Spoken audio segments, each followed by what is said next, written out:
Buenas tardes. Es un placer para mí daros la bienvenida a esta conferencia inaugural del programa Masterclass OMPI IA del Instituto Autor, que ya estamos nada más y nada menos que en su cuarta edición. Parece un poco, pero ya empezamos a estar mucho más maduros. Y la verdad es que enhorabuena a los responsables del Instituto Autor, porque creo que cada vez va mejor y espero que en los próximos años vaya todavía aún a mucho mejor.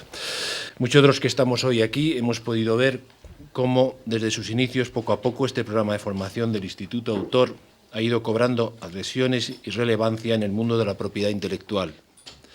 Y además lo ha hecho no solo en España, sino también fuera de nuestras fronteras. De hecho, estamos potenciando muchísimo el Instituto Autor. Creemos que es una herramienta adecuada para seguir manteniendo vivos los derechos de autor, para seguir intentando defenderlos donde se están siendo atacados, y además de una manera con bastante hostilidad en muchos países de Europa, y donde además creo en otros países emergentes en estas leyes que todavía no terminan de estar bien sujetas y bien armadas como en Latinoamérica, pues también estamos haciendo, creo, una buena labor. Y además parte, de hecho, del equipo de Instituto Autor, por ejemplo, viaja mañana o pasado mañana a Paraguay para potenciar esta legislación que, insisto, estamos más que nunca en la posición de defender y de intentar que siga la ley. Que siga la ley vigente, que siga la ley y que sigamos pudiéndola defender. Yo cuando llegué aquí, os cuento una cosa porque creo que es importante. Cuando llegué aquí, lo primero que me dijeron, cuando llegué aquí, digo de presidente, perdón por la ligereza, cuando me decían presidente, lo primero que alguien me dijo, una persona muy de la casa de toda la vida, me dijo: nosotros seguimos vivos porque hay una ley que nos mantiene y que nos hace ingresar dinero y nos hace seguir manteniendo la defensa de los autores. Y si esa ley no existe, si esa ley no está, todo lo demás se derriba y se derrumba. Y tenemos que seguir muy de cerca todo lo que es los cambios legislativos, sobre todo ahora mismo, que es el tema de la ley de propiedad intelectual. Sigo y ya no interrumpo más, que ella es la protagonista, y disculpar por este paréntesis. Sin duda, la suma de la OMPI al proyecto en el curso académico 2013-2014 y su renovado apoyo en este curso que hoy inauguramos constituyen una pieza clave del éxito de este ciclo de conferencias, por el que han pasado y lo van a seguir haciendo los principales expertos en propiedad intelectual del mundo. Antes de presentar a la conferenciante de hoy, quisiera aprovechar su presencia aquí para agradecerle, como representante de OMPI, la confianza que esta organización ha depositado en el Instituto Autor y en su proyecto Masterclass como herramienta de formación en las cuestiones que hoy constituyen los grandes retos y oportunidades para los creadores y las industrias que crecen en torno a ellos. Nos sentimos muy orgullosos por ello y también responsables de una tarea importante. Quisiera de nuevo agradecer en nombre del Instituto de Autor a otras instituciones que también hacen que este proyecto sea una realidad, su apoyo al mismo. En concreto, muchas gracias a la Fundación SGAE por su ayuda económica y a los máster universitarios en propiedad intelectual de las Universidades Autonómicas de Madrid y Carlos III por hacer de la Masterclass un complemento a la formación académica de sus alumnos. Bueno, y sin más preámbulos, pasaré a presentar a nuestra invitada de hoy. Michele Woods es desde 2012 directora de la División de Derechos de Autor de la OMPI. Antes de ocupar ese cargo, fue la responsable de asuntos internacionales y políticos de la Oficina del Copyright de los Estados Unidos, asesorando al Congreso de los Estados Unidos y a sus agencias especializadas sobre cuestiones nacionales e internacionales en materia de derechos de autor, y representando a los Estados Unidos ante organismos internacionales como la OMPI, así como en negociaciones con otros gobiernos. Michele Woods ha ejercido también como abogada especializada en propiedad intelectual en varios despachos en Washington, con una experiencia acumulada de más de 20 años. Hoy está aquí con nosotros, además de para inaugurar esta cuarta edición del programa Masterclass, para impartir una conferencia sobre la agenda normativa de la OMPI en materia de derechos de autor y derechos conexos. En otras palabras, para contarnos qué proyectos legislativos tiene OMPI encima de la mesa relacionados con la propiedad intelectual, cuáles son sus prioridades y sus principales objetivos en esta materia. Michele, hace 2 años ya contamos con tu presencia como ponente en el programa Masterclass y hoy te damos de nuevo la bienvenida y ya disfrutar de la sabiduría y experiencia de Michele. Muchísimas gracias. Gracias, José Luis. Lo siento, pero necesito continuar en inglés. Thank you very much and for this kind welcome. And I see we have a room full of people interested in hearing about copyright at WIPO. That's very gratifying to see. We want to thank Sky and the Instituto Autor and Adriana Moscoso here for being excellent partners with us at WIPO in much of our work in terms of raising awareness about important copyright issues. So today I'm here to really talk to you about the normative agenda for copyright and related rights at WIPO. I taught a masterclass 2 years ago at which I focused on the adoption of the Beijing Treaty on Audiovisual Performances, which had been just adopted at that time. We hadn't yet adopted, or the member states of WIPO hadn't yet adopted the text of the Marrakesh Treaty to benefit persons who are blind, visually impaired, or print disabled. So in 2 years, we've basically had 2 new copyright treaties, which has been very exciting for us at WIPO. Also, for me, it was very good timing because there hadn't been a treaty for 16 years. I arrived and we had 2, one each year, 2 in a row. However, as you will hear as I'm speaking, I'm not that confident that we will so quickly have additional treaties given the current climate as far as normative issues at WIPO. But I will go through what issues are on our agenda, some of the other topics we're thinking about, and also some of the other activities that we in the Copyright Law Division carry out with regard to the WIPO copyright and related rights treaties, as well as national laws providing legislative assistance. So, some of you may have heard, I don't know how closely you follow WIPO news. Of course, for us it's big news, but I can imagine you have classes and other things to worry about. But we just finished our assemblies on Tuesday night. And when I say Tuesday night, it was really Wednesday morning at 2 a.m., even though it was scheduled to finish at 6 p.m. And this year at assemblies, we ran into basically a difficult time for the normative agenda for WIPO as a whole. Member states did not reach consensus on a number of issues, so I'll mention those as we go along. But starting with the positive news, we had this assembly in our brand new conference facility that seats 900 delegates. This is a picture of it. It doesn't capture the full scale of the room, but you can see it's quite an attractive room, and this is something member states were very pleased about. We have a room with real natural light where we can have conferences and where it's state-of-the-art as far as the technology. The opening concert was very successful and attended by a lot of delegates. Suzanne Baca and Ismail Lowe provided the entertainment during that dedication.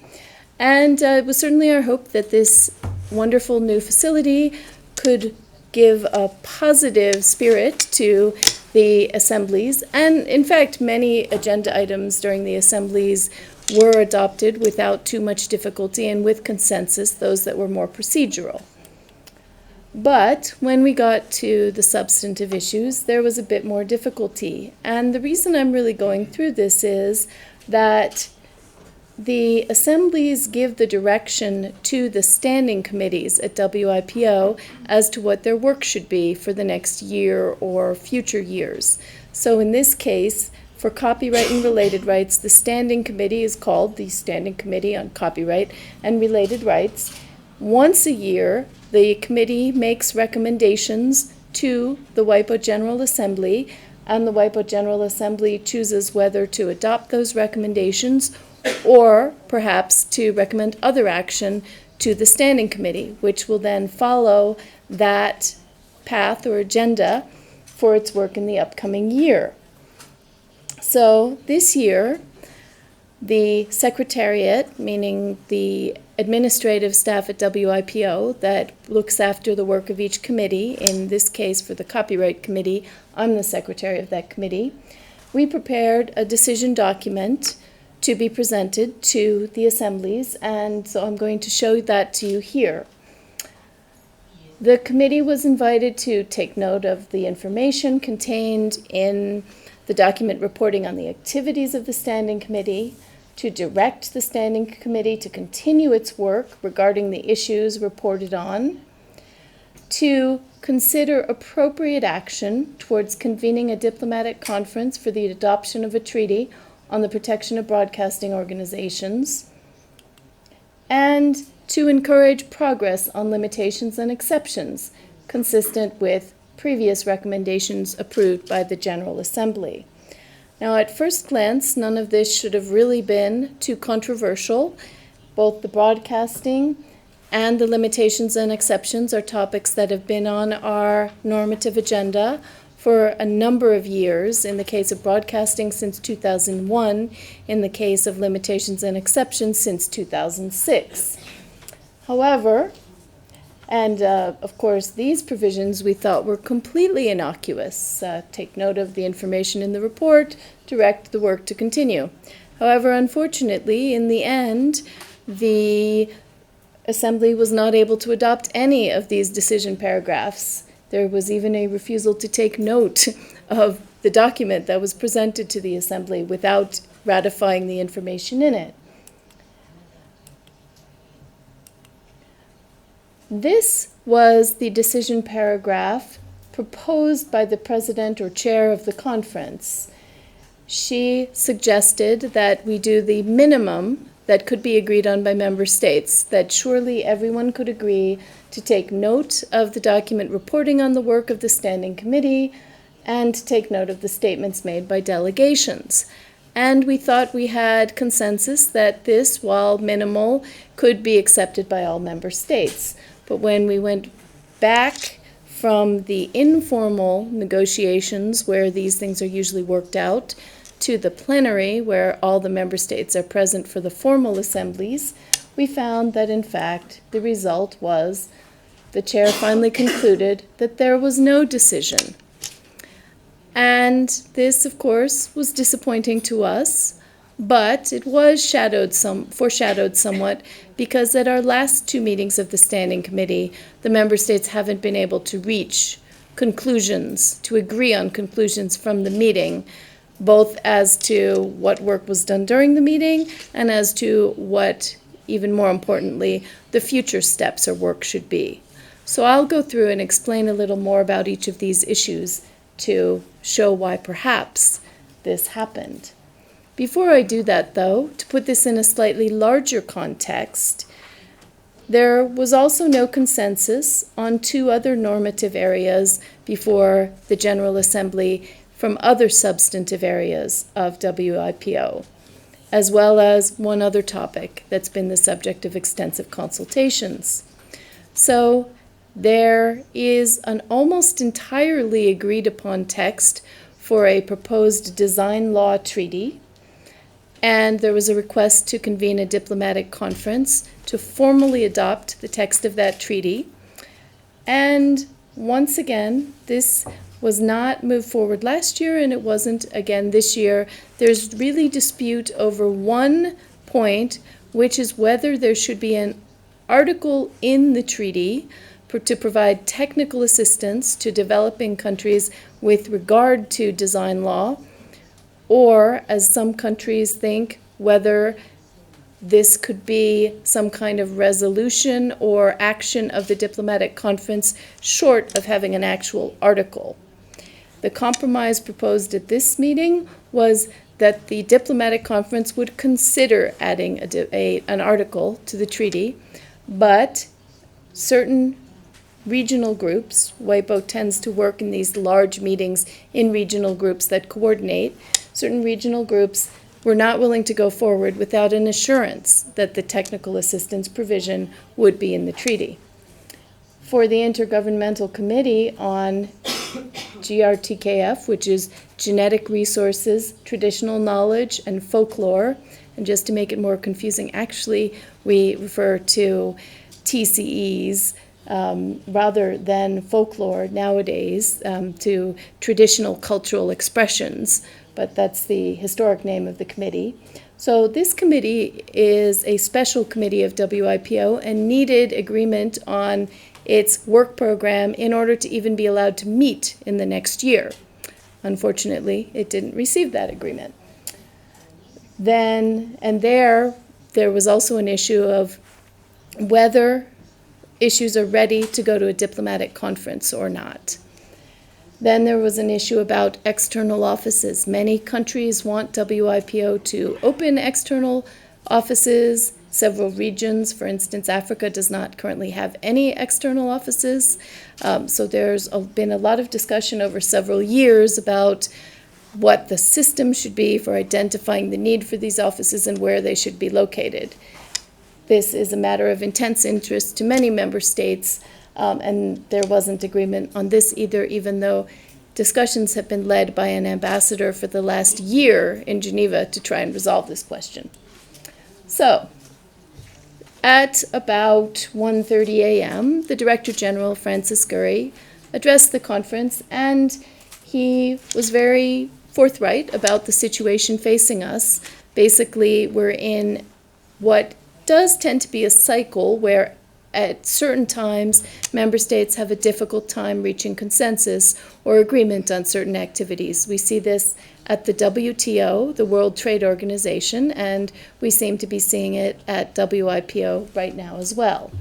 So what he said is we should contextualize these decisions, meaning put them in their context. These decisions, with the exception of the external offices, really all apply to issues about adopting new normative instruments or treaties in various areas at WIPO. So it seems that this is something that at the moment member states aren't really willing to move forward on. When we say willing to move forward, generally speaking, that means willing to negotiate to a point of compromise. Right now, most regional groups are staying with their initial positions, and for many reasons, and quite possibly very good reasons, they are choosing at this point not to make the kind of concessions that would be needed to allow these instruments to move forward. What he said, and I'll quote this, is that we find most of the lack of decisions related to the normative program of the organization. So I would urge all delegations to reflect on our normative program and reflect in particular on where you would like to take multilateral cooperation in the normative area. And this is something that we're going to very much need to do in the copyright area. We're coming off a period where we've successfully reached 2 new agreements in the copyright area, relatively narrow agreements, but nevertheless international treaties, and that was done with broad consensus among member states. In one case, with regard to the Beijing Treaty on Audiovisual Performances, it certainly took many years to get there. In fact, there was a failed diplomatic conference in the year 2000, and we didn't ultimately resolve the final issues over transfer of rights of performers to producers, whether that would be allowed or not, until 2012. So these things can certainly take time. With respect to what's next for the Standing Committee, there are a number of factors we have to look at. Our agenda as a Standing Committee is set by the committee and currently does include these topics of protection for broadcasting organizations and limitations and exceptions for libraries and archives, for educational and research institutions, and for persons with other disabilities, which means disabilities other than visual impairment. So as a Standing Committee, we're allowed to meet, and we don't require a new decision from the General Assembly in order to actually meet. That's not necessarily the case with all the committees, but that is true for us. We also have what are called mandates on a couple of issues that haven't expired. So I'll explain that in one area there's a question about whether the mandate might have expired. But with respect to broadcasting, we have what's called an open-ended mandate. No date limitation or end time was put on it when the General Assembly instructed the Standing Committee on Copyright to work toward adopting a single text for a proposed treaty and then recommending the convening of a diplomatic conference. Then, with respect to exceptions and limitations, on one topic, this year was the deadline for reporting to the Standing Committee and for reporting to the assemblies, but the Standing Committee wasn't able to reach recommendations. However, on another topic, the education topic, the reporting deadline in the work program for the committee is next year. So there is another year to see whether we can actually reach agreement on recommendations. The other area where work programs are set out is the program and budget, where the budgetary resources of WIPO are allocated across the entire organization. And those documents, which are extensive, describe all the programs that are proposed for the upcoming years, and that budget document has actually been approved by the WIPO assemblies, which would suggest that we at least have the authority and the permission to go forward with the work that is covered by those budgetary mandates. There are ongoing discussions about what are called governance issues. That's a very broad topic that covers things, everything from how to rotate the chair position for various committees, how often committees should meet, who has the authority to convene them, who has the authority to set the agendas. And one of the topics that's been raised recently and was reiterated at the conclusion of this assemblies was whether we should move away from a structure of having these standing committees that meet usually twice a year for a week with representation from all of the member states to discuss substantive topics, in my case of copyright and related rights law, but there are also standing committees for patents and for trademarks. Whether we should move away from that and go back to a model that WIPO used earlier, which was to have committees of experts convene and recommend action on certain topics. In order to convene a committee of experts, which would be done by the General Assembly, there would have to be agreement on the proposed outcome. So agreement on whether the committee is supposed to work on a model law, on a treaty text, on guidelines and principles, on any number of types of instruments, whether binding or non-binding, that could result from the activity of WIPO. This model, as I say, was used for a period of time which has been referred to as a period of guided development before the internet treaties in the copyright area were adopted, and some member states are suggesting that perhaps we should go back and have another period of guided development and reflection without necessarily thinking that we can reach agreement on multilateral binding treaties or instruments. There are many of these governance issues on the agenda of what's called the Program and Budget Committee.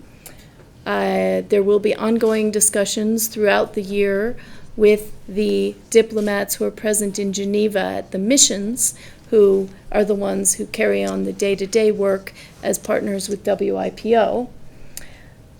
And some of those are as simple as trying to define, meeting times that will start on time and end on time, not go till 2 in the morning. But then there are also these much more complex issues about how should the work proceed.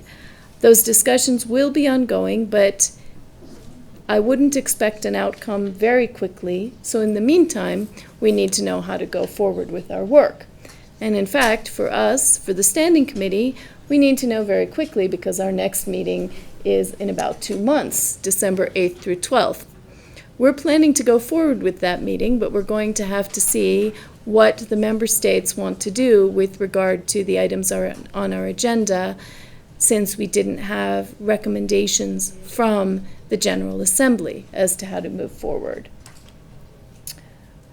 Now I'm going to turn back, as I mentioned, to our Standing Committee agenda. The main issues that we've been discussing for the last few years, since we finished the work on the 2 new treaty texts, are protection of broadcasting organizations, limitations and exceptions for libraries and archives, and limitations and exceptions for educational and research institutions and persons with other disabilities. That third topic, of course, is really at least 2 subtopics, if not more, but this was the way the work plan was put together, so those topics, for the moment, are being considered as a single subtopic on the agenda. The first topic, as I'm sure most of you or all of you know, since you're copyright either students or experts already, is essentially an exclusive rights topic, to extend exclusive rights for broadcasters to update those rights for the digital era. The other 2 topics are related to exceptions and limitations to the exclusive rights. And the basic issue that we're seeing both in the committee and that we saw at assemblies is disagreement among member states as to whether the committee should treat all these topics equally and spend equal time on exclusive rights and limitations and exceptions. Those who advocate for that say this is how to have a balanced intellectual property system, and those who think that one or the other of the topics should be treated as more important. Protection of exclusive rights, some would advocate as the main purpose of the committee, but in addition to that, there's a view that the broadcasting topic is simply more mature. It's been under discussion for longer. The text on broadcasting is more developed, so this should, at least at the beginning, have more attention. Those who advocate for more attention, or at least equal attention, to limitations and exceptions, say that particularly for developing countries, this is an area of the law that really has not been fully developed and has not been harmonized internationally. And over the long term, much more time has been spent on exclusive rights. So now we should compensate by spending more time on limitations and exceptions.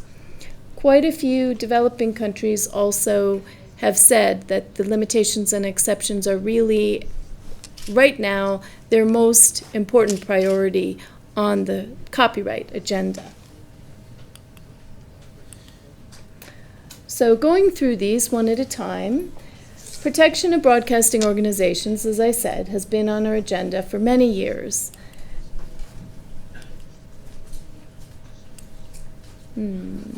Okay. And I wanted to point out here that there was a side event during the assemblies focusing on the link between broadcasting and sports, major sports events, because one of the main demands for broadcasting protection comes from those who say that piracy is undermining the economic value of major sporting events. This is an issue both for developed and developing countries. If they enter into agreements to sponsor major sporting events or host them with the belief that there will be the ability to sell the television rights internationally in different markets to recoup a lot of the cost of hosting the event, and then if those broadcasts are pirated and distributed for free instead, that undermines the entire system that's been built up for hosting major sporting events. And really, it's not just major events, but all across the spectrum of sporting events that are televised, there's this concern. So the IRIPI is the Ibero-American Alliance for broadcasters concerned about intellectual property. They've been very active recently in lobbying for the broadcasting treaty at WIPO, and we had sports league speakers as well as broadcaster speakers from both Spain and Latin America. This is a coalition that has brought together rights holder representatives and stakeholder representatives from both the developing and developed countries to work together to make the case to the member states about why a treaty is needed. So with respect to broadcasting, as I mentioned before, we have a mandate from 2007 to negotiate and conclude a treaty on the protection of broadcasting organizations, including cablecasting organizations. The scope of the treaty will be confined to the protection of broadcasting and cablecasting organizations in the traditional sense. The Standing Committee on Copyright should aim to agree and finalize on a signal-based approach the objectives, specific scope, and object of protection of a potential treaty.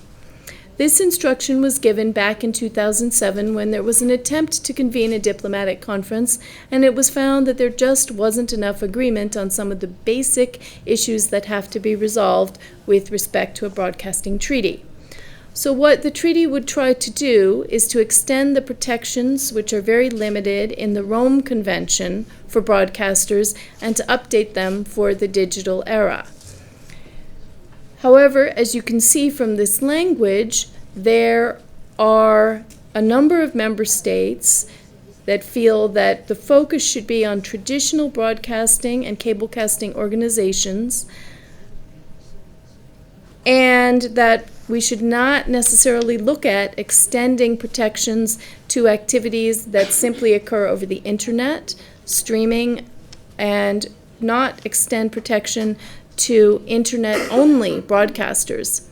Others feel that if we're going to try to update the protections, we should cover the full spectrum of new technologies, new players in the system, new broadcasters.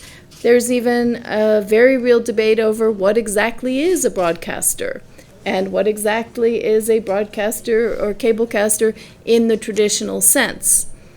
If you come to a definition of traditional broadcasters, over-the-air broadcasters, and cablecasters, those who deliver their programming via cable, then you have the question, well, for those entities, do you cover their broadcasts over the internet, or do you simply cover their broadcasts when they're over the air or delivered via cable? There really is not at this point consensus on how that scope should be defined. There's also significant disagreement, not so much on the object of protection. Everyone agrees we should protect the broadcast signal, but on what that means, because the signal is made up of programming. Yet there's a strong push to make sure that the treaty is not interfering with rights in the underlying programming on the signal, but only protecting the signal. How that would work in practice is something that many member states want to really understand before they move forward. So is it going to be a situation where broadcasters, for instance, if they're concerned about piracy in a particular country, can go in and take enforcement action on their own, or are they going to have to get permission from the underlying content owners? There are situations where the broadcaster is also the content owner, and so that may obviate that problem, but there are many situations in which the signal is made up of multiple programs in which there are, of course, many rights holders and stakeholders. So these kinds of questions are still under debate as well.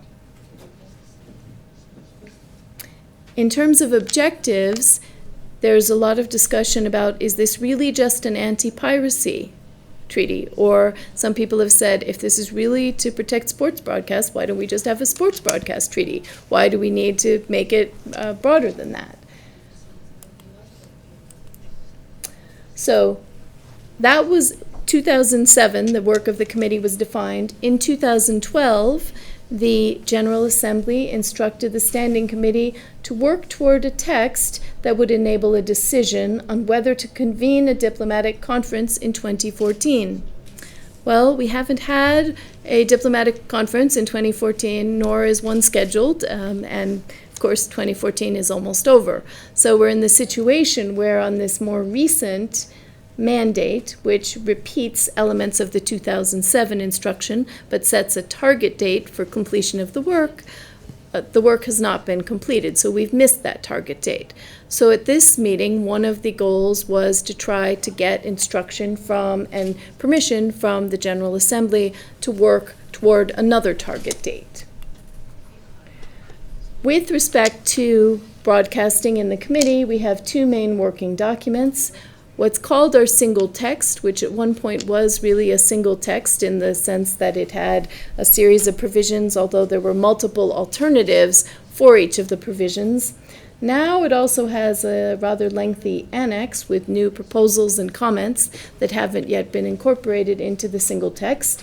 And we've also received a new proposal from what we call the CASIS countries, the former Soviet Union countries in the Soviet area.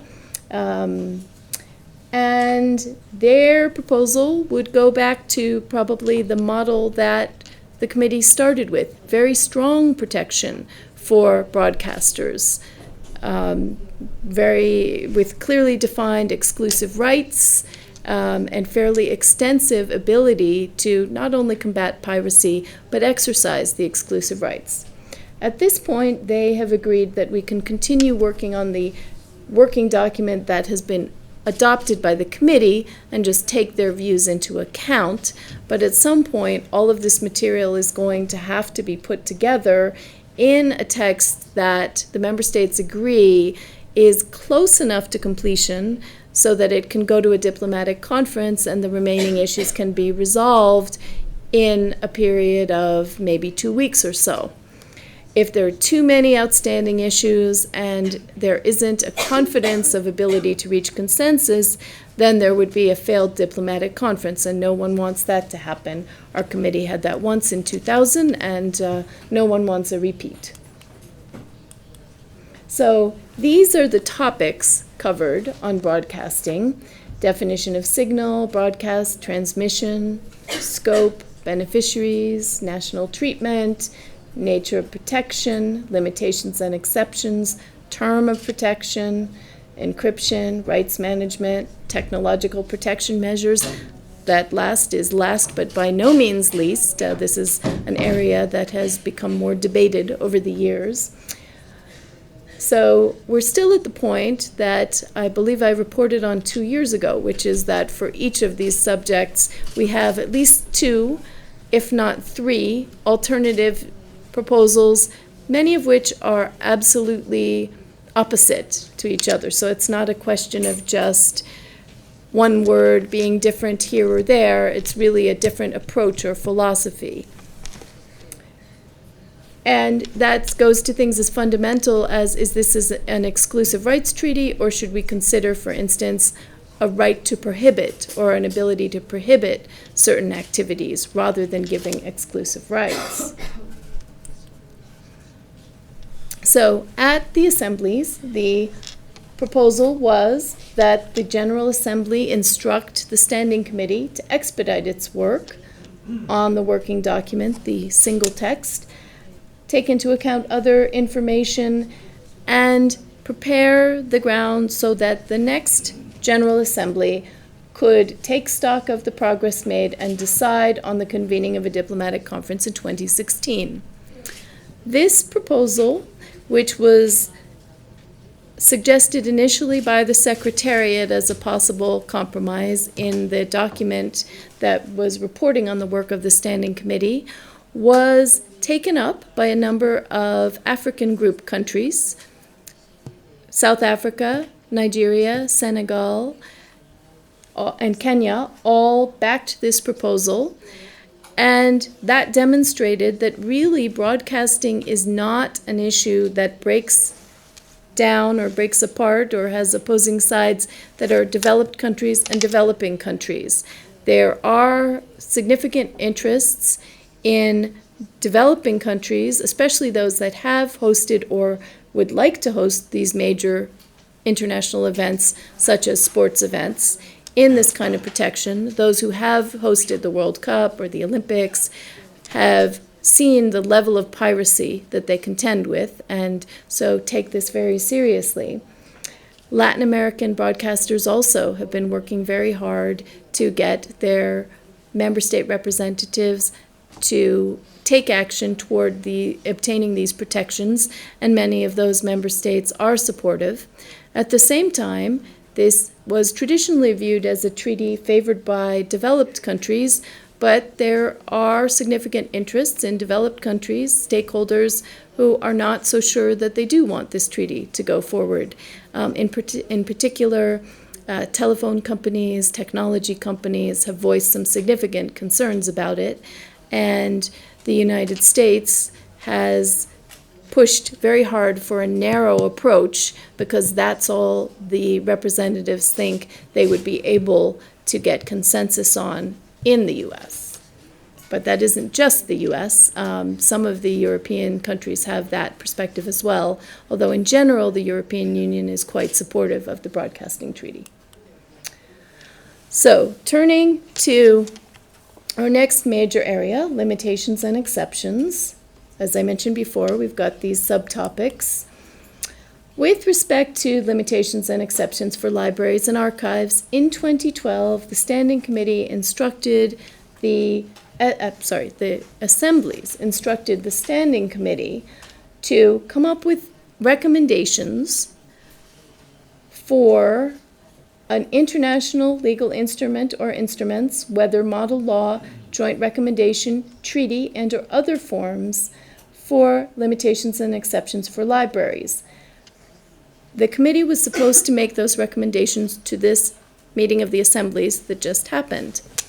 And the committee was not able to agree on recommendations, in part because the issues are very complex and there hasn't been adequate time to fully consider them, but also in part because some member state representatives, mostly from Group B is the developed country group, and it's not called the developed country group, it's called Group B because it meets at WIPO in Room B. So it's called Group B. Many members of Group B, not all, want to take the option of a potential treaty off the table. They feel that this topic is important, should be discussed. We should encourage national exceptions and limitations to copyright to benefit libraries and archives in their work, but there is no need for an international treaty. And one of their main points is that, certainly in the Berne Convention and subsequent copyright instruments, limitations and exceptions were designed to adapt to unique national circumstances.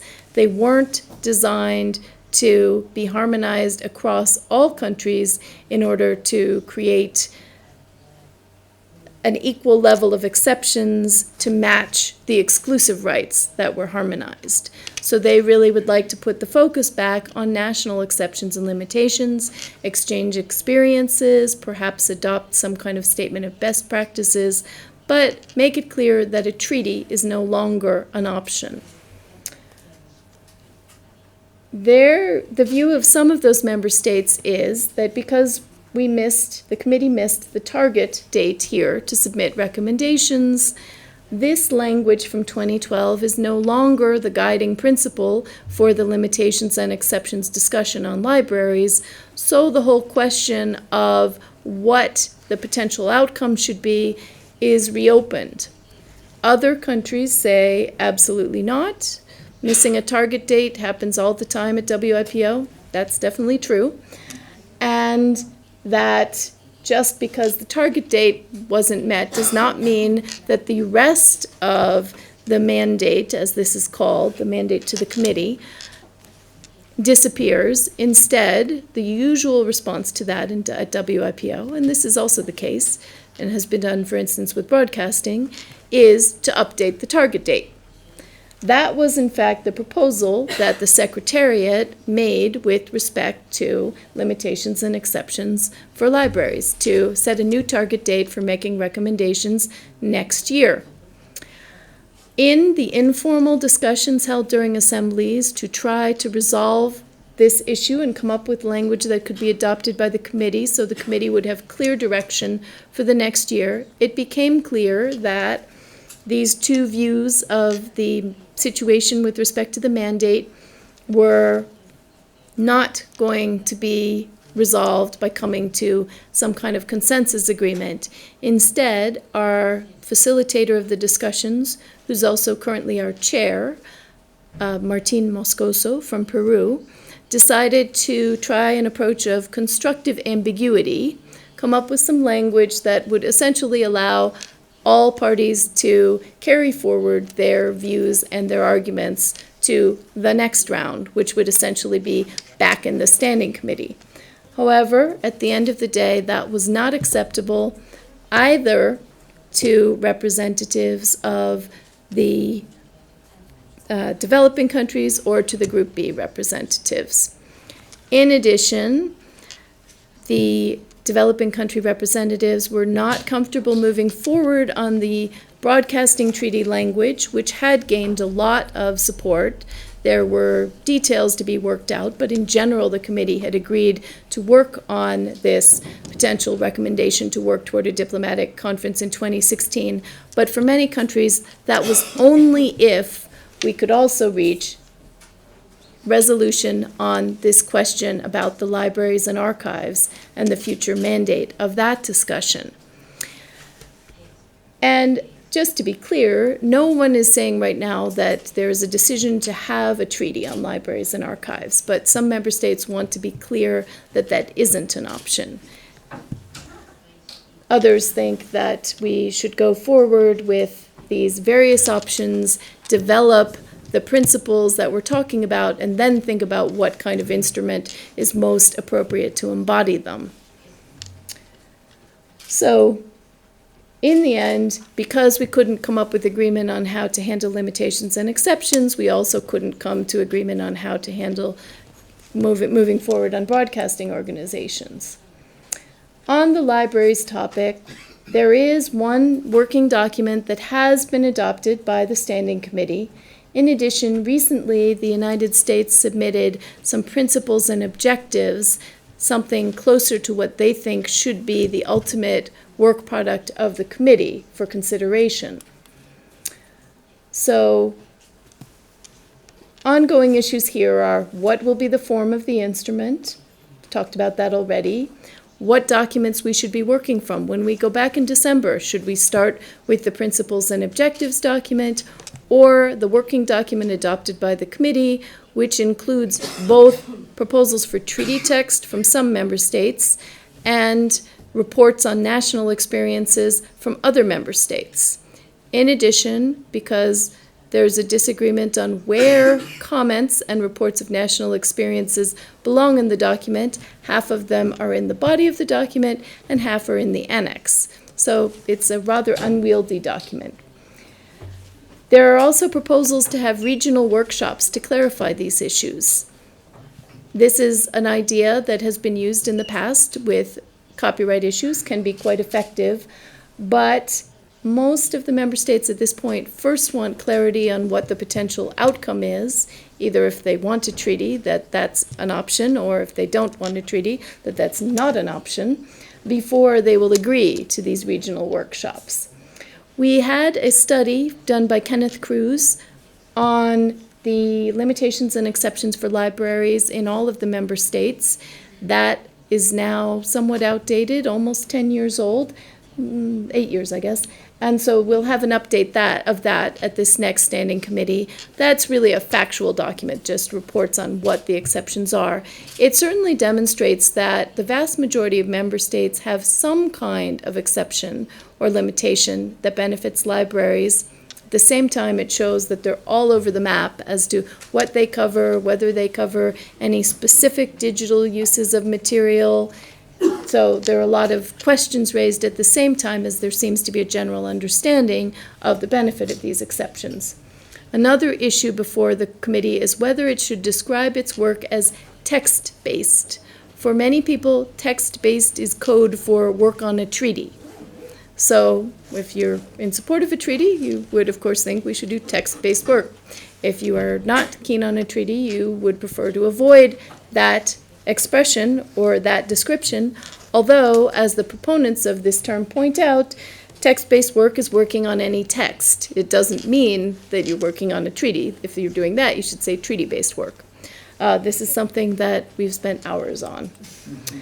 So these are all the topics that are covered in the proposed document on libraries and archives. I won't go through all of them here, but you can see that while some of them are obvious and specific to libraries, preservation and archives, preservation as an objective, and that's perhaps something that you could get pretty close to universal agreement on, that libraries and archives should be able to, without getting permission from the rights holders, preserve materials for their collections. When you get beyond that, of course, it gets more difficult. But I also wanted to point out that some of these topics are quite broad. Things on contracts or limitations of liability, and also legal deposit systems. There's an argument or a discussion, I should say, as to whether these topics really belong in any kind of document that's setting forth some kind of principles, whether in a binding form or not, that apply to the activities that are permitted for libraries. So this is a list of the topics covered by the U.S. Libraries and Objectives and Principles. It's a shorter list, obviously. With respect to the other major limitations and exceptions topic, on libraries and archives, I think, as I've shown, that there really just isn't agreement on how to move forward on that, although there is agreement that it's important and should be on the agenda in some form. For educational and research institutions, this is a very broad topic that many developing countries actually say is the most important topic on the Standing Committee agenda for their interests. And here we also had a mandate in 2012 to, in this case it's spelled out, conduct text-based work, working toward an instrument, once again listing all the types of instruments, model law, joint recommendation, treaty, and or other forms, with a target ultimately to submit recommendations by the 30th session of the Standing Committee, which basically means the next General Assemblies. So there's some more time here, but we're going to quickly run out of that time because this issue really hasn't had as much discussion in the committee. We've been dividing our time equally between broadcasting and limitations and exceptions, about 2.5 days for each, and we barely get through the libraries topic in the 2.5 days, so we almost never get to any substantive discussion on this topic. We do have a provisional working document that the committee has not agreed to adopt as its formal working document. There's also here another set of objectives and principles from the U.S. So the working document is 61 pages long. It is even less coherent than the library's document. You can't even list the topics in as clear a way. It contains, sort of cut up to fit under various categories, a treaty proposal that the African group had back before we finished the treaty to benefit the blind and visually impaired, on what they called a holistic approach to limitations and exceptions. So covering all the limitations and exceptions in a broad way. In their view, most of the provisions of that draft treaty text they were working with really fit under the topic of education and research. Probably not as narrow as exceptions and limitations to benefit educational and research institutions. So the language is actually broader than you would think from the description of the topic. There are also in this document comments that have been made by member states about their national experiences or their comments on the topic as a whole. And once again, we have this division where some of those comments are in the text because member states want them to be treated as equivalent and equally important with proposed treaty text. And then some of the countries that are proponents of treaty text have described their national experiences but want them in an annex. So not only are the topic divisions not clear, but you've got the same type of information in multiple places. We have long suggested to the committee that perhaps the chair should come up with a new draft working document, but there's resistance to that until we have an agreement on what the ultimate objective will be. So here, as I said, we have a 2015 deadline, but we, before the next assemblies, would likely have about 10 working days, 2 5-day committee meetings. Probably about half that time would be spent on broadcasting, the other half on limitations and exceptions, including libraries, as well as education. So you can see that if we're going to debate all of the issues in a complex 61-page document, there just isn't enough time for that. And there doesn't seem to currently be a demand or a real interest in having extra meetings. In the past, we've had special meetings or intersessional meetings devoted to single topics. We've had a number of those, for instance, on the broadcasting topic, and we had quite a few in order to finish the treaty text on the Marrakesh Treaty to benefit the blind and visually impaired. At the moment, there are quite a few member states saying WIPO has too many meetings and we shouldn't have extra meetings, particularly if we don't know exactly what the objective is for them.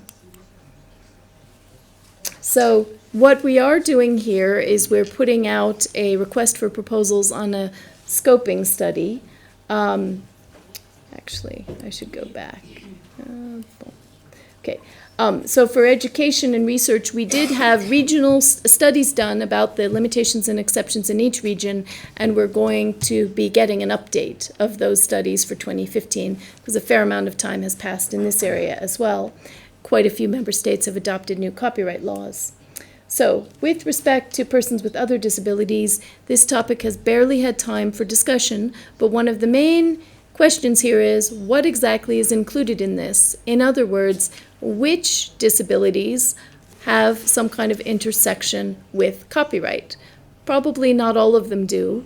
Member states vary as to whether they actually handle any disabilities topics under their copyright laws. Some have a sort of broad statement on exceptions and limitations to benefit persons with disabilities without any specific provisions. Others have, for instance, provisions to benefit those with hearing impairment or those who are both deaf and blind. But some countries handle those topics exclusively under their communications law or a separate code for disabilities and human rights that is not related at all to the copyright law. So here we think we need a scoping study to understand what's actually out there with the member states before trying to come up with a sensible work program moving forward. One area that we have identified as a potential interest is the topic of captioning for the benefit of persons who are deaf or have hearing impairments. There are a lot of initiatives, you may be familiar with some of them, to where captioning is not available for works either at all or in a particular language, to crowdsource that work and to take online videos or streams of programs and prepare captioning with many people cooperating from multiple jurisdictions, all of which is wonderful from a humanitarian point of view, but very confusing from a copyright point of view, if in fact, which is not defined or not established, but if in fact there are copyright interests there. If there are, it isn't necessarily clear what they are. Is that a translation? Sometimes there are clearly translation issues. Is it an adaptation? Is it neither of those and something else? What is it that you have if you have written text captioning provided for programming without the consent of the original creator or author, or without the consent of the rights holder. So, and this is an area where the practice and the initiatives are out way ahead of efforts to figure out what kind of law should apply in this area. It's very interesting, certainly of great interest to persons with hearing impairment. We had a side event on this at our last standing committee meeting. These are lunchtime side events, kind of seminars we have on various topical issues. We had a side event on this to just start to get member states familiar with some of the issues in this area. This isn't particularly, at least at the moment, an area where anyone's calling for a treaty, but it's thought there might be some good work that can be done as far as learning about what exceptions there are in this area, offering the option to member states that wish to adopt copyright exceptions in this area, perhaps assistance with developing those exceptions, and exchanging experiences on how to handle the question of captioning. So I'll very briefly report on the Accessible Books Consortium. This is basically a WIPO project that comes under the auspices of the Standing Committee that was officially launched in June 2014 to make what had been a pilot project of the Standing Committee to try and increase the number of accessible formats of printed works, accessible in this case to the visually impaired, available. It's now become a permanent WIPO activity. We had a launch for this. And the projects of the ABC, as we call it, are capacity building to build technical skills in developing and least developed countries to produce and distribute books in accessible formats.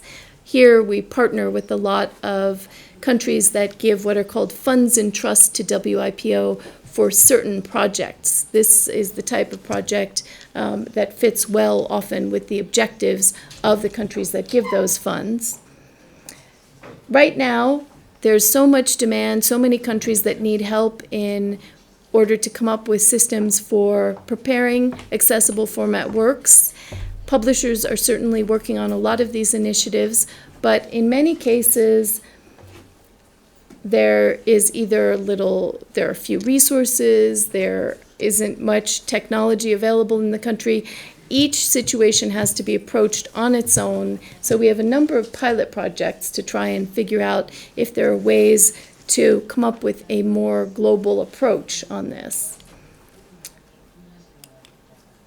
We also have a project on inclusive publishing to try and increase the number of works that are born accessible, digital, mostly ebooks, that are accessible from the beginning, so there isn't a need under a limitation or exception to create an accessible format work.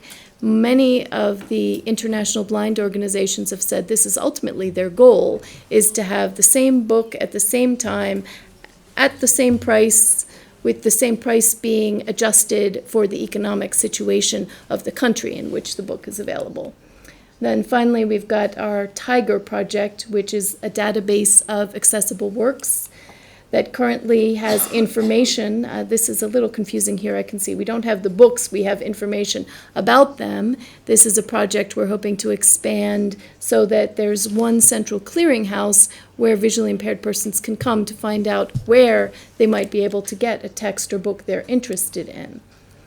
So getting back to the Standing Committee, we've also had a lot of discussion, even though there's no time to discuss these items, but we have had a lot of discussion about adding items to our agenda. The ones we have been on for close to 10 years in one case and over 10 years in the other.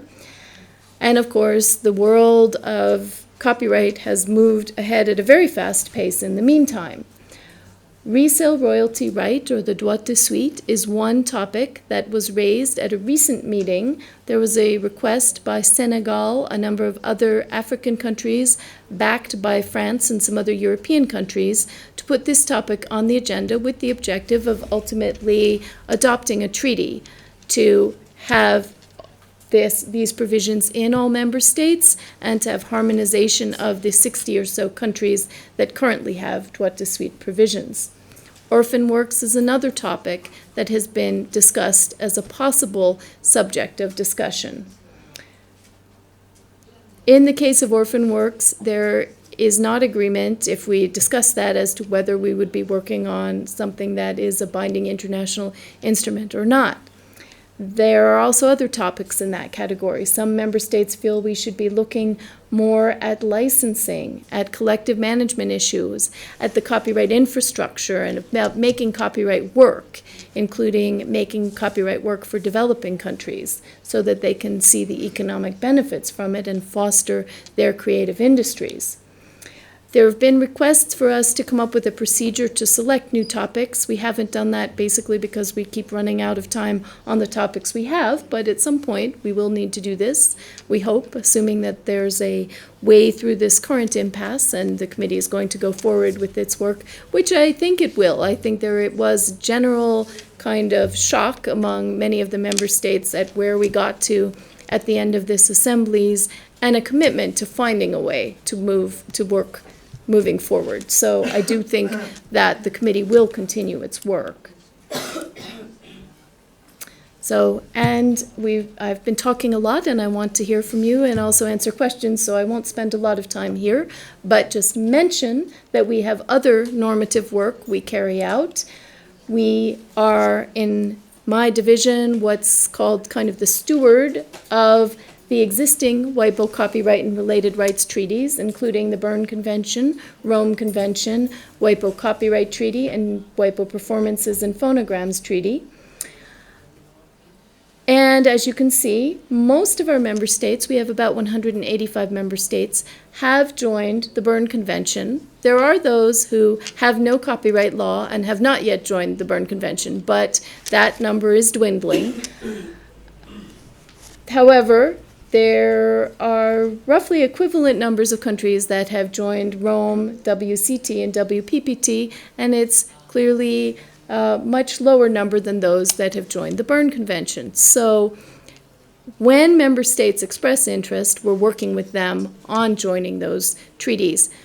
Especially for the WCT and WPPT, there's often a need to update what can be quite old copyright laws. Some cases, for instance, colonial era laws where the country whose law was implemented has moved on and had 3 or 4 iterations of the copyright law since then, but the 1909 law is still in effect in the former colony. So there are a lot of situations where the laws need to be updated, and even if it isn't that extreme, there are many countries that need updates for the digital era before they could join the WCT or the WPPT. We also are working on our 2 new treaties that I've mentioned a couple of times. I have a colleague, Heidi Lung, who's going to be giving a lecture on this later this year, so I won't spend a lot of time on the provisions of those treaties, but just point out that in both cases we have a fair way to go to get the treaties into effect. What happens at the diplomatic conference is that the text of the treaties is adopted and agreed to by member states.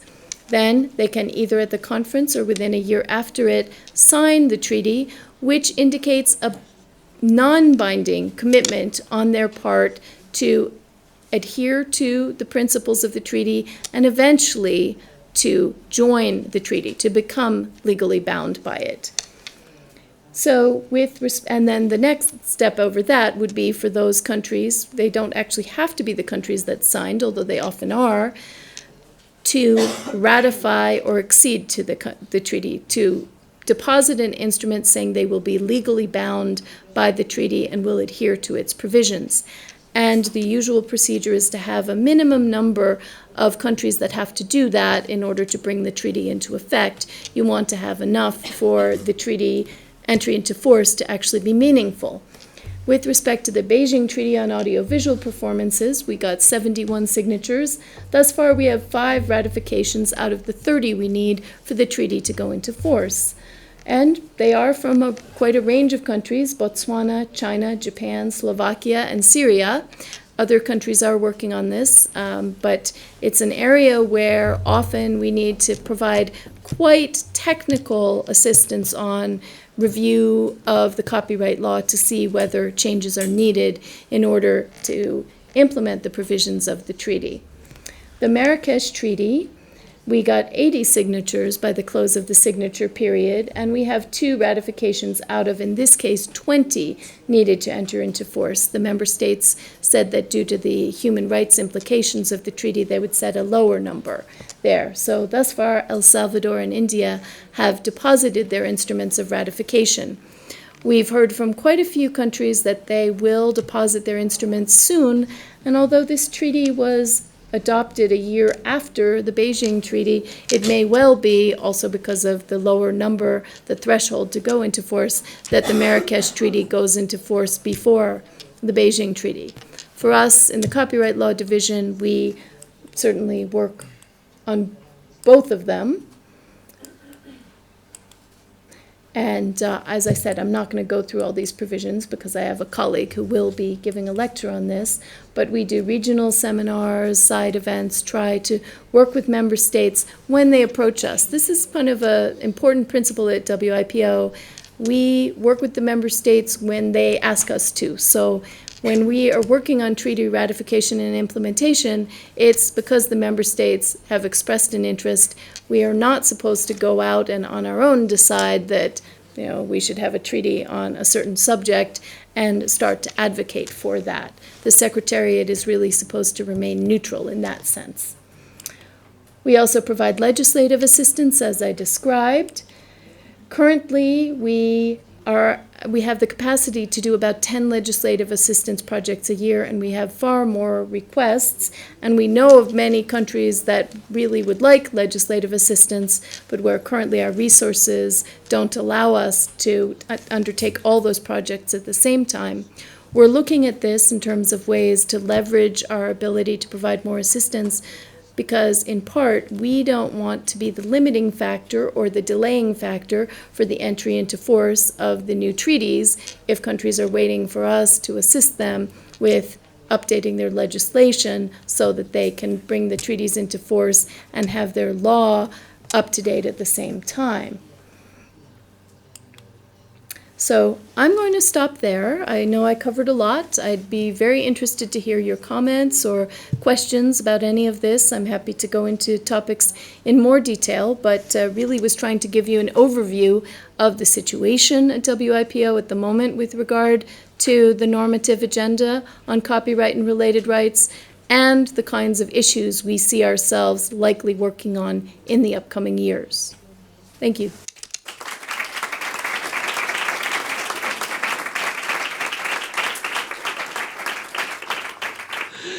Muchas gracias, Michele. Ha sido, normalmente cuando hay un conferenciante todo el mundo lo alaba, ¿no? Y le da el agradecimiento. En este caso, el agradecimiento es sincero, te lo juro, porque hemos recibido mucha información, pero sobre todo ha venido del conocimiento. Y lo mejor es tener una información que proviene del conocimiento. Yo es la primera vez que no he podido asistir a la Asamblea General de los Estados Miembros desde el año 1992. Por un lado, porque la sociedad de gestión, gracias a nuestro Ministerio de Cultura y al Gobierno, nos están ahogando económicamente. Y estamos, bueno, pues contando los euros y dedicándolos. Y al mismo tiempo, como el Instituto de Autor había preparado esta conferencia, digo, ¿para qué voy a ir? Si Michele me lo va a decir todo y además desde el profundo conocimiento de lo que ocurre en los pasillos, etcétera, etcétera. Desde luego, quiero también felicitaros por la espléndida sede, con lo cual la ONG ya vamos a poder tener nuestros pupitres para colocar ordenadores y no tener que comprar voluntades con camisetas del Real Madrid para adquirir los sitios adecuados, ¿no? Es una broma, ¿eh? Por otra parte, te querría también decir que, sinceramente, el comité previsto para diciembre, el SSR de diciembre, ante todo lo que nos has explicado, bueno, Martín Moscoso y tú, no sé qué va a pasar. Porque si antes teníamos más o menos algunas líneas definidas, ahora toda esta arquitectura se está modificando, etcétera, etcétera. ¿Cree realmente que ese comité va a avanzar lo suficiente? Me imagino que será en radiodifusores, que los lobbies de presión que están allí deseándolo tener, ¿va a llegar a alguna conclusión? ¿Va a haber nuevos comités en el 2015, etcétera, etcétera? Esa es una pregunta. La otra pregunta, el CIG, el Comité Intergubernamental, que lleva folclore, recursos genéticos y conocimientos tradicionales, ¿tendrá alguna labor para el año 2015? ¿O quedará ahí como tantas cuestiones aparcadas? Y por último, sí desearía, si me diera alguna información, porque he visto que hay un programa de OMPI relativo a las entidades de gestión. Es un sistema muy moderno, técnico, en virtud del cual pretende que los países en vías de desarrollo fomentar las entidades de gestión, porque hace una declaración específica a OMPE diciendo que el único instrumento válido de protección de la propiedad intelectual desde el desarrollo de la misma son las entidades de gestión. Y estamos sufriendo unos ataques tremendos en todos los órdenes, sobre todo por grandes empresas multinacionales que no les interesa el pago del derecho de autor. Entonces, esas son las tres preguntas y reiterarte la enhorabuena, ¿eh?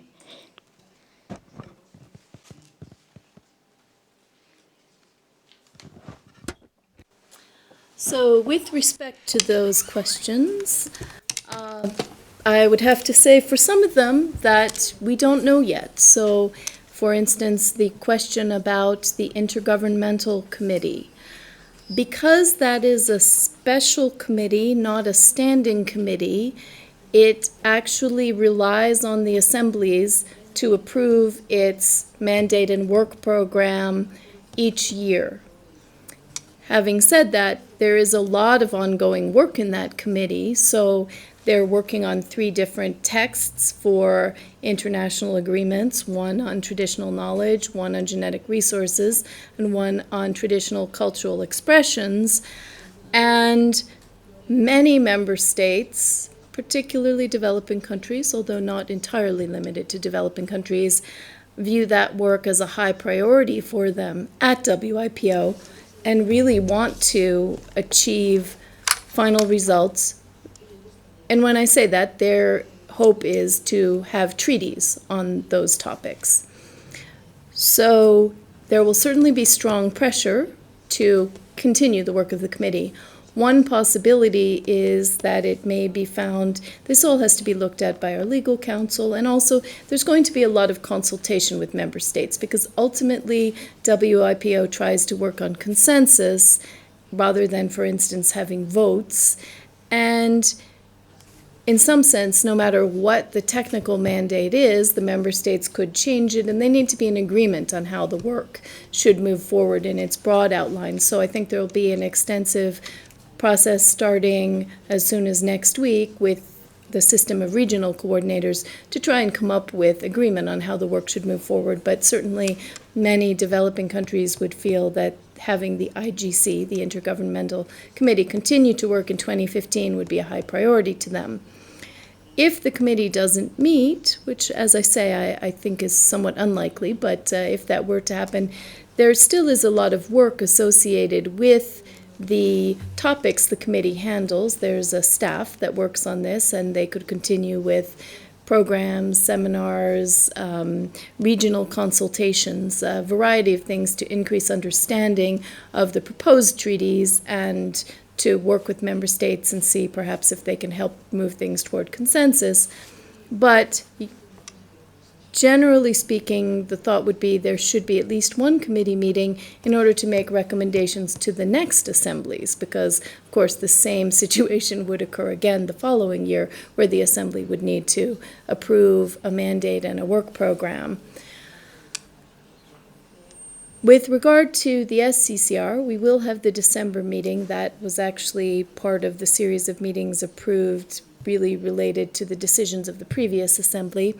And I don't think there's any real doubt. I suppose perhaps someone could raise the idea, but I think generally speaking, it's agreed among member states that the standing committees, which have the authority to set their own agendas, could go forward and continue to meet even without some kind of direction from the assemblies.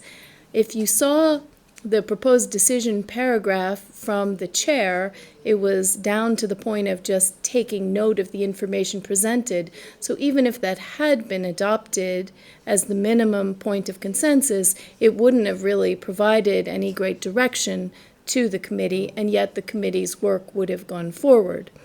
What it might do is lead to more discussion at committee meetings, which member states certainly say they don't want, about procedure. So we could expect in December, unless we resolve the questions of how to split the time among issues and how to work forward, particularly on the limitations and exceptions project, if we can't resolve that with regional coordinators in the interim, then we will probably expect to have a fair amount of discussion of those procedures at the next meeting we have.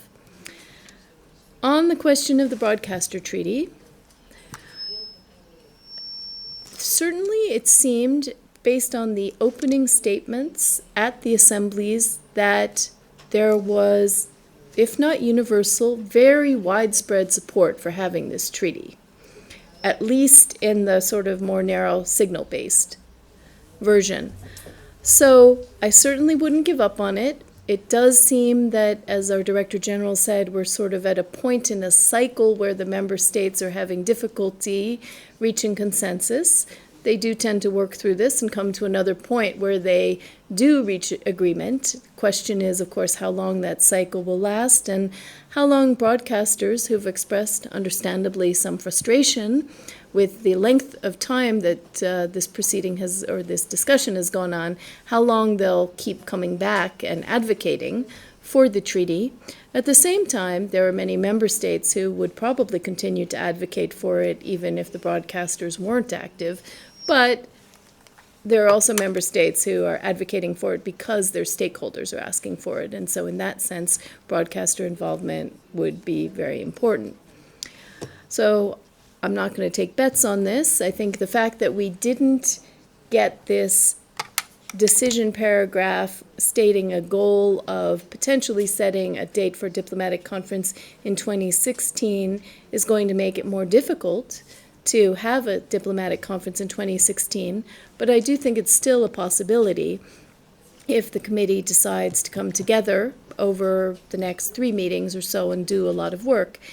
Also, once there's momentum and it looks like a treaty is more likely, then usually there's agreement to have some extra meetings in order to continue to work out the treaty language. So we had actually thought we would probably do that in 2014 for the broadcasting treaty. While that hasn't happened, I would expect that at some point in the next couple of years it might. I think you had, collecting societies was the other question. And there is another project that's run by my colleague David Wemedimo in the Copyright Infrastructure Division. That is the division that's supposed to oversee WIPO's activities with regard to collective management, as well as a number of other technological and technical aspects of copyright infrastructure. And they've launched a project relatively recently to foster transparency, accountability, and good governance in collecting societies. And as you mentioned, they also have provided in the past software to those societies that could be used in order to develop the infrastructure to collect and distribute royalties. As you have said, these collecting societies do tend to become somehow a lightning rod often for a number of issues related to copyright in various countries, but certainly we're committed to them. And I know I've heard Francis Gurry say that really with the digital era, it's the only way to move forward at the level and at the speed at which use of copyright creation and use of copyrighted works is moving forward. So it's an area that WIPO is definitely committed to.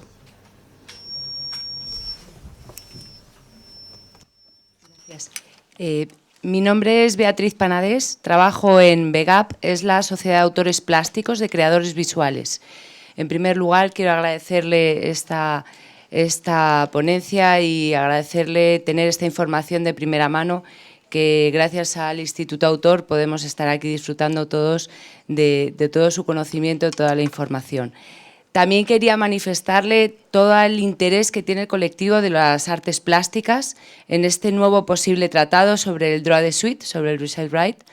Se ha trabajado mucho a través del marco de CISAC para que esto pudiera llevarse a cabo y está todo el colectivo con un gran interés en que esto pueda desarrollarse, porque realmente es un derecho que comenzó en Europa. En Estados Unidos ahora está en un momento en que quizá pueda legislarse, y es muy importante que se extienda a todos los países. Y a raíz de ello, solo preguntarle si más o menos conoce cuál podría ser la agenda o cómo es el calendario para que este tratado empiece a trabajarse y cómo serían los siguientes pasos. Muchas gracias. So I understand this to be a question with respect to the topic of a possible treaty on the resale royalty right, or the droit de suite. At this point, there hasn't even been agreement to put this topic on our agenda yet, so we'd be probably some time away from work on a treaty. However, at a meeting with NGOs, non-governmental organizations, that the Director General had earlier this year, he did say that this is a topic, if we find that we reach consent from member states and that there's consensus, that perhaps we could think about, because if you look at these treaties we've adopted recently, they're relatively narrow on relatively easily defined topics, and this could be another topic like that, where you can define its outlines and come up perhaps with some kind of agreement. Having said that, because there isn't even agreement yet at this point to have this on the agenda, this could take some time. But I've been, I must say, very impressed with the organization of the stakeholders, the visual artists groups, CSAC. They have been providing a lot of information. They've had a number of events where they've brought artists to talk about their personal stake, which is always, honestly, the most effective way to bring home to member states why these issues matter and why people care about them, is to bring real artists, or whatever the category is, but real potential beneficiaries of whatever the treaty would be, and have them explain in their own words and in their context, developed country, developing country, how this matters to them. And they also need, of course, to do that in their home countries to get the delegates who come to Geneva to support this issue if it's one where they think it should be taken up on the multilateral international level. And we've seen a lot of organization there, so that's been very impressive. And so I would not be surprised if we see more of that and the issue does move forward. It may be that there's more of the kind of education to be done first. With respect to the U.S. situation, you sound optimistic, and I certainly don't want to question that optimism. There has been proposed legislation introduced in the U.S. on the topic of resale royalty right for many years. And the real question is whether you can get more than one or two members of Congress to take an interest in it and to really make this a priority. Right now, anybody who's following developments in the U.S. knows it's very difficult to get the Congress to agree on anything. This does tend to be viewed as a little bit of an issue that benefits particular states that might have art markets, or maybe there are those who say it doesn't benefit them, depending on your perspective. But to be a topic that isn't necessarily of interest to all parts of the country, so I think there would be education that would be needed there to have artists really from all walks of life, and visual artists in different areas, not just sort of traditional painters who are sort of the modern equivalent of these artists whose works now sell for millions and billions of dollars, but to really describe and explain how this could benefit many other artists. The main argument that's heard, when I was in the U.S. government, was lobbied, of course, by the auction houses, saying that these kinds of laws would distort the art markets. Now, there's certainly an interesting argument that if you develop this principle and you adopt this legislation across all markets, then perhaps there is an equalizing factor there. So it's a very interesting discussion.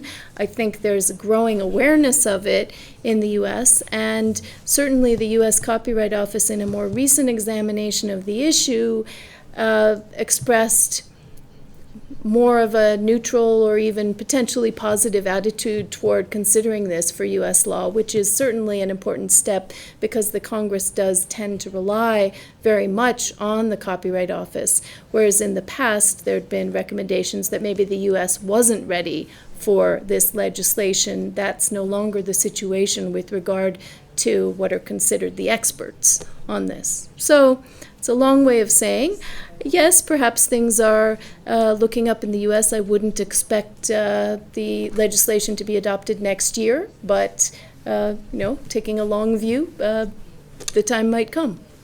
So, you're welcome.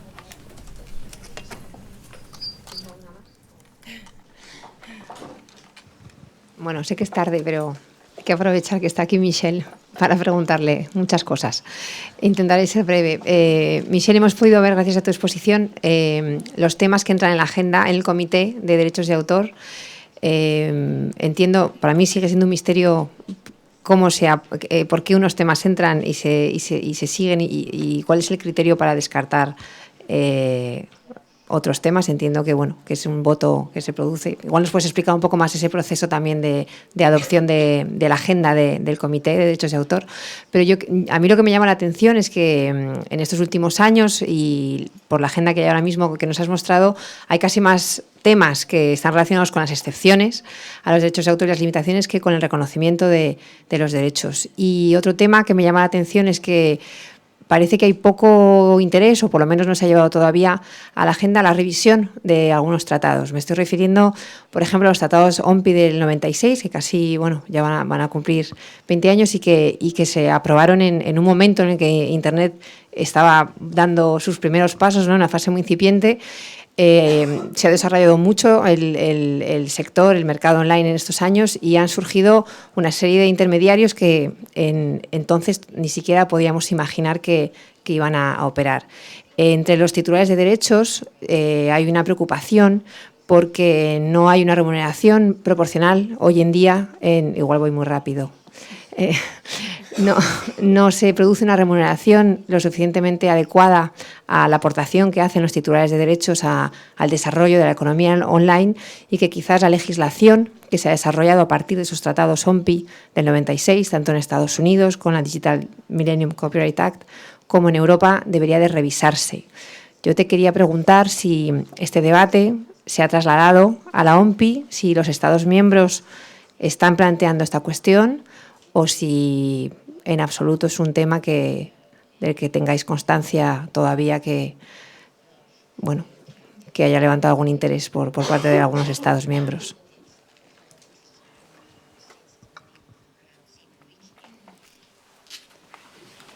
Well, I'll start with the last thing you said. I think certainly the news that these topics of remuneration for creators and of creators being able to benefit from the internet economy has reached us, and there's a lot of discussion about this. And when I say that, certainly I was very aware of it in the US before I came to WIPO. Now I see it in a much broader context, partly because the economy, we say it's a global internet economy, and of course it is. Now the internet and broadband aren't equally in all parts of the world, so that it can become more global even, and more comprehensive. But as to whether this is a topic that's likely to be taken up by WIPO soon, perhaps through updating the 1996 Internet treaties, honestly, I'm not sure about that. In part, for instance, I know that the member states have indicated with regard to the subject of enforcement and the question of liability of internet intermediaries, that they're happy for WIPO to do work on education, on capacity building, on training in this area, but they do not want to undertake normative work at this time. Now, that's not exactly the same thing as establishing and clarifying rights to either exclusive rights or rights to remuneration for creators, but it does tend to show a hesitation to move ahead in the multilateral context with regard to normative instruments, there seems to be a view of some member states, at least, that we should let the marketplace develop more first, or allow kind of organic solutions to be developed. On the other hand, there are those who say, well, that approach has been tried enough, and now there is a need for multilateral, both filling in the gaps and harmonization, especially because this is an economy that in many ways is international and global. So we'll have to see on that. As far as how topics get onto the agenda of a standing committee, specifically the SCCR, the short answer, well, I did want to clarify, you mentioned voting. In fact, we try not to vote. It's rare that there's a vote at WIPO, except for electing the Director General. That has to be a vote. But normally there aren't votes. And in fact, people get very, very worried whenever there's a call for a vote. I've been around a number of times where this has happened, and suddenly everyone's calling the ambassadors to come in, and people are telling people who started to go home on the train to European countries to come back. And there's a really strongly held value that the organization should work by consensus and not get to the point of having fractured votes on different topics. And one angle to that is that not all of the participants in the discussions actually have a right to vote, because the voting comes by paying a contribution to WIPO, and some member states aren't in a position to do that, are welcome to participate, join the treaties, but might not have a vote. So you can't necessarily, by looking at opinions on an issue, figure out how a vote would actually come out, which may be a practical reason why we haven't had these requests for votes carried through as often. But so really the effort is more to work by consensus and to get agreement. In practice, what that tends to mean is that there are informal discussions between sessions, for instance, of the Standing Committee. Often they're convened by WIPO, and the main participants are these regional coordinators. We have 7 regional groups that operate as blocks. They don't have to reach agreement, but they often do.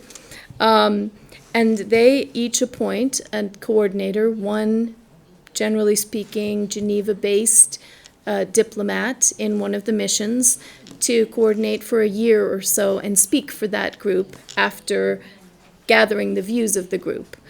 So, for instance, we're starting next week to talk to all the regional coordinators from the various groups. Group B, the developed countries have one coordinator, African group, Asian and Pacific group, Latin American Caribbean group, the SEBs, the Central European and Baltic states, the former CIS countries, and China is its own regional group.